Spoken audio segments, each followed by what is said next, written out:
I've wanted to record this conversation for a while now, and as fate would have it, the day I decide to record, my voice also decides that it's time to take a break.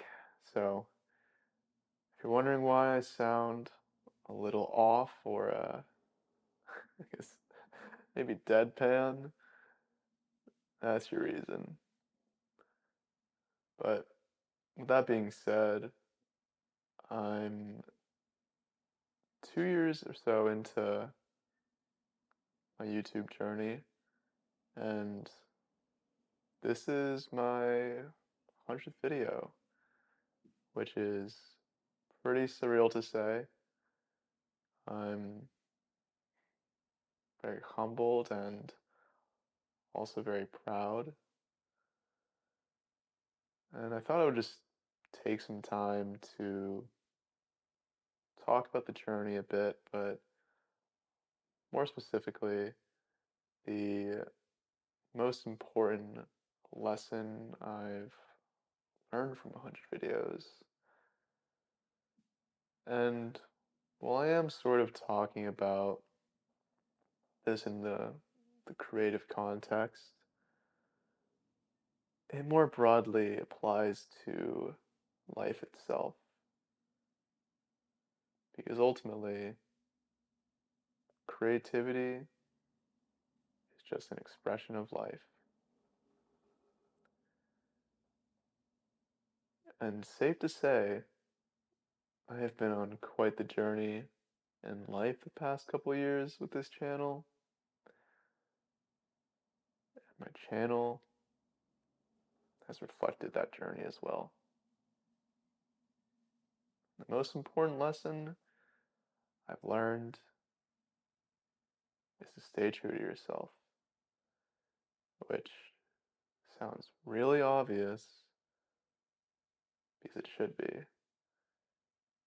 The tougher part is prac- actually practicing that. Way easier said than done. Because we're really good at convincing ourselves that we are true ourselves. In reality, we're not. We just don't like to, we have a hard time looking ourselves in the mirror and saying that. I definitely did in my life in general, which led to me quitting my first job and starting this channel. But then lo and behold, I fell right back into that with my channel over the years. And when I think about staying true to yourself, the most important thing is knowing why you're doing this. Your why, your purpose is your foundation for everything else. Everything else flows downstream of that. Everything else is built on top of the why. And everyone's gonna have their own unique why. For some people, it might be to entertain, put a smile on someone's face. For others, it might be to inspire. Shoot, I mean, it could even be just to make money. That's totally valid too. But regardless, it's important to know what your why is, not someone else's, what yours is. And when I reflect on my own why, which has definitely changed over the years, but as it stands right now, it's about how I make people feel. I want people hope people, when they watch one of these videos, they feel like they're having an intimate conversation with someone. The way I describe it is talking with an older brother or a close friend. It just feels intimate. You feel you are present. That's a powerful feeling, a powerful experience to have. Because when I reflect on when I was a kid, when I was watching the YouTubers I did, they had different sort of roles or functions, right? Whether it was to inspire, whether it was to uplift or help me feel less alone, the underlying theme, the underlying connector across them all was that I felt present. I was present with them. I felt seen, heard, and understood. I didn't feel alone. I didn't feel separate. And that feeling stuck with me, gosh, for over a decade. I never forgot it. It's still prevalent in my life in the ways that I interact with others, the way I served others. It helped me realize that YouTube, YouTube was just a vehicle for me to be able to serve that why, that purpose. But as fate would have it, I lost sight of that. I won't say that I had misintentions, but along the way, they just sort of got entangled with, you know, being conventionally successful. Because now that I've claimed that YouTube to be a creative is my dream, now there comes a bit of this notion of making it, right? Of being able to support myself with this, which I'm not gonna sit here and lie to you and say that's not, what I hope for in my life, but that's not why I started this channel. I never once dreamt about having like a million subscriber plaque or making a boatload of money or whatever. It was always about how I made people feel. But when you, I guess, start playing the social media game or whatever, it's easy to get sucked in. It's perfectly normal and natural. And my videos, they reflected that. I wasn't creating anymore for my why. I was creating more for someone else's, you know, to make it to be successful. I mean, shoot, I even took a course on YouTube to learn the tips of the trade, or whatever. Thumbnails, scripting, editing, all that.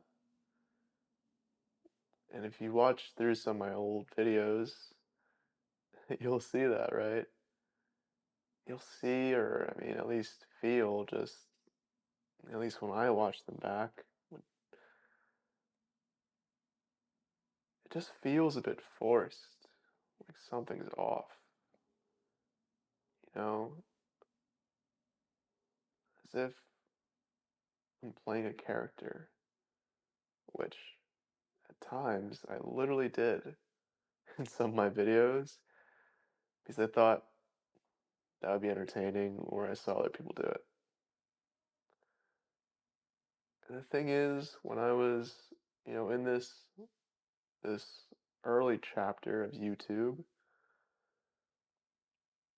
I didn't really pick up on it as much at first. I think it was still a honeymoon phase, and I was excited to be doing something different.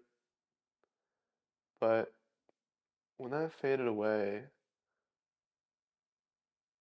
all I was really left with was this just sort of icky feeling, you know, like something was off, like there's a pebble in my shoe.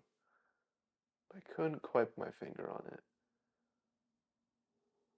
And it definitely pervaded when I was making videos. I would get so frustrated when I was recording because I would mess up a line or forget to include something in my script, or I'd say or I'd voice crack or something. I just wasn't excited. I wasn't enjoying the process. And it took me some time to realize, but it's because I wasn't being who I am. That icky feeling, I experienced that just as I did when I worked in banking, because I knew I wasn't being true to myself. And at that point, which I don't even know how many videos I had to make, how long it took for me to realize that, I said, screw everything else. I'm going to do things my way. I'm going to stay true to myself. And I feel like when I made that decision, my actions reflected that. When I was staying true to my why, I guess things started to shift. Stars aligned. The universe is working with me, for me, as they say. I started to enjoy making the videos I was making. I definitely wasn't as, you know, stressed out or nervous to make them, and they just felt easier, you know? I wasn't really resisting myself. I was just being myself. And the thing is, other people took notice. I started to receive comments that affirmed the shift I'd made. I started to receive comments that, I kid you not, I literally dreamed about getting. And to think that I would be receiving these comments as, a YouTuber with like 400 something subscribers, like 10,000 something views the last time I checked or something. That's pretty remarkable to me. And to me, that means I'm already successful. I'm wildly successful. I've already made it, and everything else is just icing on top. 'Cause that's the thing, right? If you take the 2 years that I've had this channel, the 100 videos that I've posted and you put those up, you use those conventional metrics of success. I'm not a great YouTuber by any stretch. I'm not the person to learn from if you want to grow a channel, but I'm okay with that because that's not my why. And the thing is, when you don't know your why, when you've lost sight of it, maybe that's another way to put it, it's easy to feel insecure, to doubt yourself, to get frustrated and jealous and whatnot. Because you're trying to walk someone else's path rather than your own. Live to their why rather than yours. But if you get clear what your why is, which again is not always easy to figure out, and oftentimes even harder to stay true to, then I guarantee you'll be successful. You'll enjoy the process. You'll do this for a long haul, you know? You do it not for the end result, because every step of the journey is enough in itself. So if you're a aspiring YouTuber, creative, and you're experiencing these sort of frustrations or doubts or what have you, then I'd encourage you to think about your why, to ask yourself, are you staying true to that? And if you're not, start to make those little shifts, right? Get yourself back on your path. And the same can be said for life itself. Know your why, and everything else comes downstream of that. So, that is the most important lesson I've learned from 100 videos, and who knows, maybe I'll learn something new the next 100, but I don't know if I will. At the end of the day, the why is the most important thing, and it always stays the same. So, with that, I appreciate you for taking the time to listen, to have this conversation with me, and I hope to speak with you sooner rather than later. Hopefully my voice does not choose to forsake me, and I can record something soon. But with that, appreciate you. I'm grateful for you, and have a lovely rest of your day.